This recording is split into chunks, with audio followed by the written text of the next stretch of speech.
Apakah sudah kelihatan? Sudah, Pak. Sudah, Pak. Oke. Di ini contoh company profile yang kebetulan kita kelola ya. Jadi ini konsultan teknik dan manajemen ya. Dalam bentuk CV. CV itu perusahaan yang paling kecil ya. Jadi ada CV, biasanya juga yang besar itu ada PT.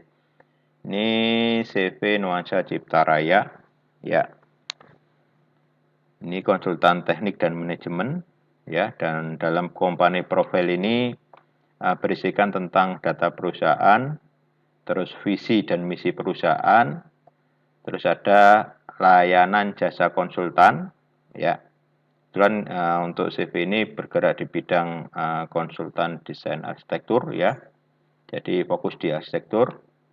Terus tim tenaga ahli, ada struktur organisasi perusahaan dan pengalaman perusahaan. Jadi dalam company profile di sini menginformasikan, jadi profil dari perusahaan dari CV Nuansa Cipta Raya. Di sini ada deskripsi singkat ya. Jadi ini didirikan tahun 2000, berkantor di Iris Garden di Malang ya. Untuk lingkup usaha ini di bidang konsultasi ya, bangunan dan lingkungan. Ya, di sini meliputi perencanaan bangunan gedung, ada pengawasan konstruksi bangunan gedung, ada manajemen konstruksi, ada studi lingkungan binaan, dan studi kelayakan proyek. Jadi kalau melihat lingkup perusahaan ini cukup luas sebenarnya. Ya. Jadi mulai dari perencanaan, ada pengawasan, ada MK, ada studi lingkungan binaan, ya, dan ada studi kelayakan proyek, ya, atau feasibility study biasanya. Kalau studi lingkungan binaan itu biasanya berkaitan dengan AMDAL, ya, analisis mengenai dampak lingkungan, ya. Oke, selanjutnya dalam company profile ini di ada data perusahaan, visi dan misi perusahaan, layanan jasa konsultan, tim tenaga ahli, struktur organisasi perusahaan, terus ada pengalaman perusahaan. Jadi Anda sebenarnya bisa kalau Anda bercita-cita misalnya membuat sebuah perusahaan atau apa istilahnya bisnis plan begitu, Anda bisa mulai membuat company profile ya.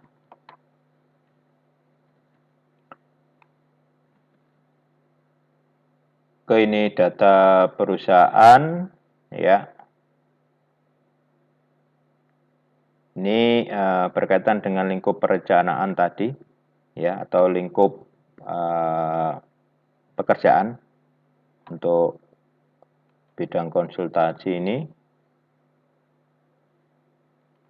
Di perencanaan bangunan gedung di sini meliputi bidang arsitektur dan interior desain ya, dengan sub bidang. Jadi ada principal design. Jadi principal design itu hanya membuat konsep desain. Ada pradesain. Pradesain ini gambar perencanaan.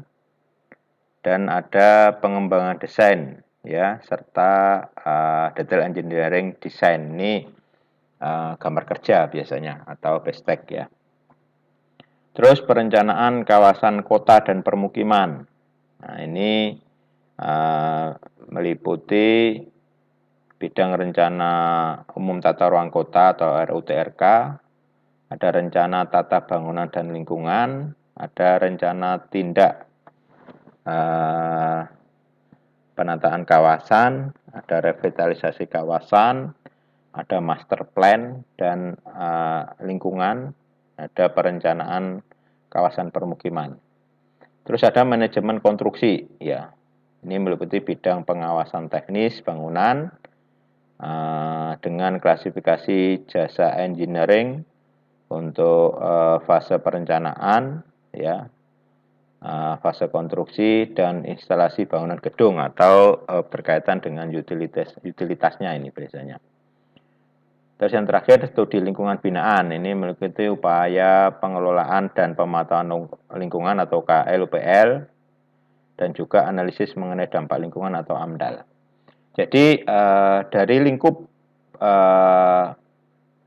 bidang ya, bidang konsultasi ya yang akan ditangani perusahaan ini nanti tentunya harus disupport oleh SDM ya. Jadi berkaitan dengan SDM. Jadi setiap lingkup pekerjaan tentunya harus ada SDM yang menangani ya. Baik yang bersifat tetap biasanya ya. Kalau perusahaan-perusahaan yang sudah settle ya sudah apa istilahnya sudah mantap begitu ya. Biasanya punya tenaga ahli yang apa istilahnya yang lengkap ya sesuai dengan bidang ya. Bisa juga berkaitan dengan apa istilahnya kontrak project ya. Misalnya untuk kontrak project perencanaan ya ada tim yang di apa di kontrak untuk support ya. Oke, selanjutnya ini berkaitan dengan visi dan misi perusahaan ya. Jadi sebuah perusahaan itu harus mempunyai visi dan misi yang jelas ya, karena terkait dengan kalau visi ya itu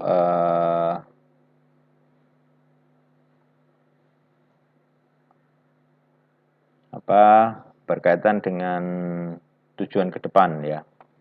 Jadi kalau ini di sini misinya menjadikan perusahaan konsultan bertaraf internasional yang berkarakter, berkualitas dan berdaya saing yang didasarkan pada profesionalisme dengan memberikan pelayanan yang memuaskan pada pengguna jasa serta mampu menjalin kerjasama yang strategis dengan pemerintah, swasta, serta kelompok usaha perorangan baik nasional maupun internasional. Ini misinya ya. Sedangkan visinya menciptakan lingkungan kerja yang kondusif ya,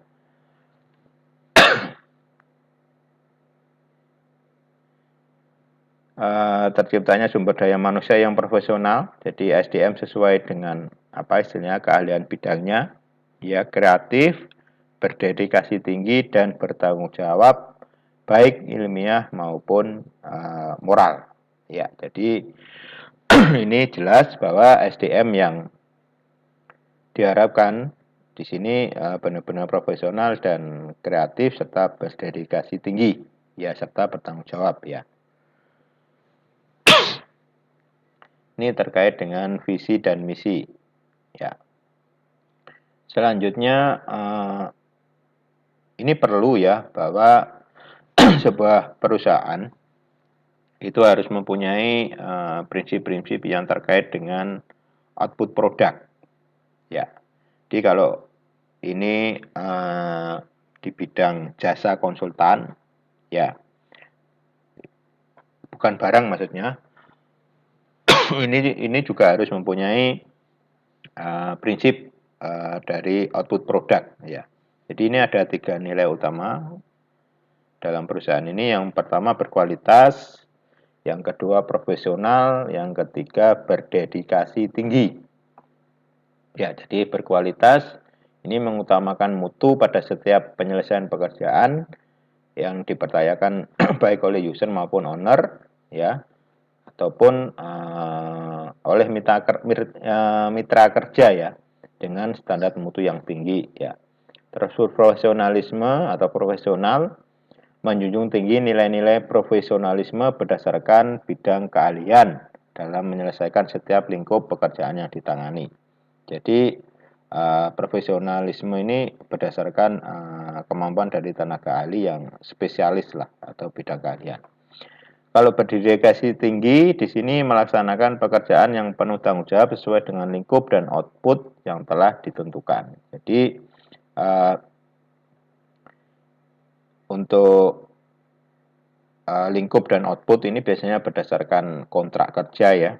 Jadi harus dipenuhi sesuai dengan kontrak yang sudah ditentukan ya.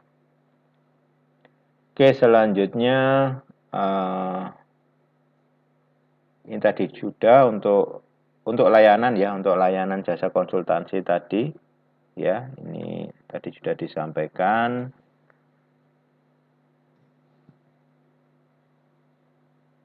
Ini tim tenaga ahli, jadi seperti yang saya sampaikan bahwa ini berkaitan dengan SDM ya, jadi tim tenaga ahli ini sesuai dengan kebutuhan ya, project ya.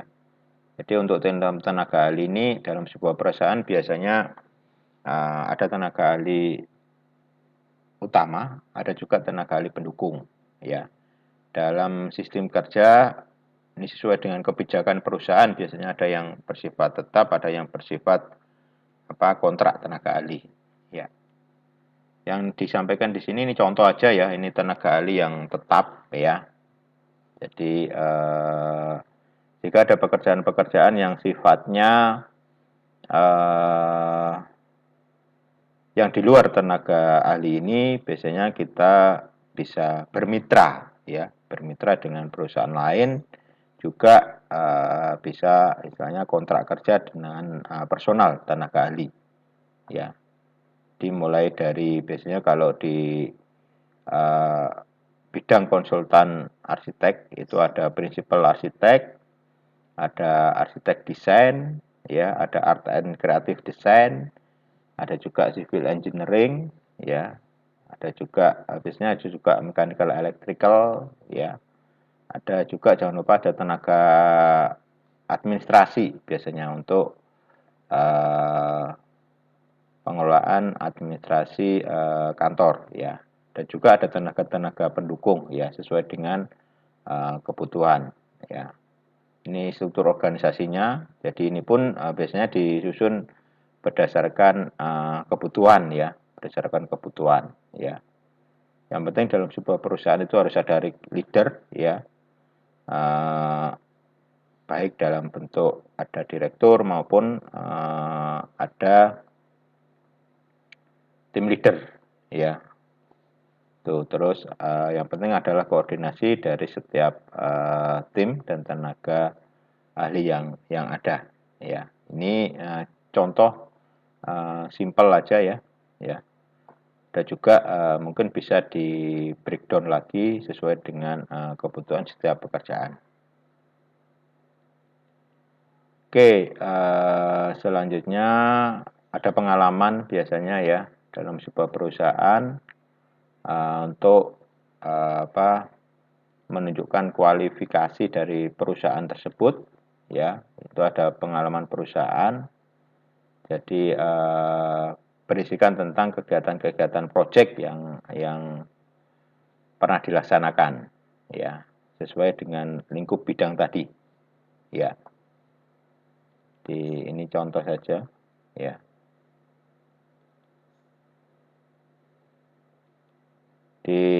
Untuk pengalaman perusahaan ini mulai perusahaan itu berdiri biasanya ya sampai tahun terakhir ya untuk pengalaman perusahaan.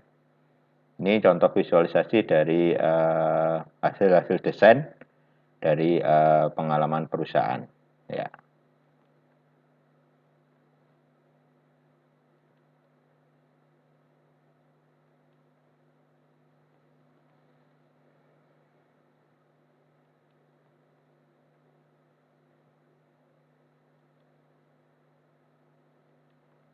Oke, ini terkait dengan contoh untuk company profil perusahaan jasa konsultan ya. Sampai di sini ada yang ditanyakan, silahkan.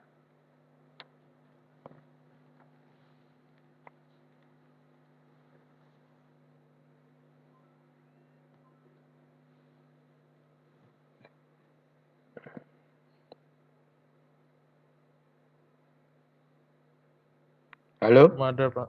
Belum ada? Ya. Oke, jelas ya terkait dengan untuk manajemen sumber daya manusia, intinya adalah bagaimana perusahaan itu bisa mengelola SDM yang ada, ya, sesuai dengan bidang keahliannya, ya. Jadi apa istilahnya menempatkan tenaga ahli sesuai dengan bidang keahliannya. Intinya itu, ya, jangan sampai kita menempatkan atau memilih orang yang salah dalam penempatan bidang. Untuk kualifikasi tenaga ahli itu biasanya berdasarkan bidang latar belakang pendidikan, juga bisa juga ditunjang oleh SKA, ya, biasanya kalau di arsitek, ya, ada sertifikasi keahlian, sertifikasi tenaga ahli, ya, dan juga mungkin sertifikat pelatihan, ya. Dan yang terpenting lagi adalah pengalaman, ya, pengalaman dari personil tenaga ahli yang ada. Baik, itu yang bisa kita bahas pada perkuliahan hari ini, ya. Belum kita closing, ada yang mau ditanyakan, silakan.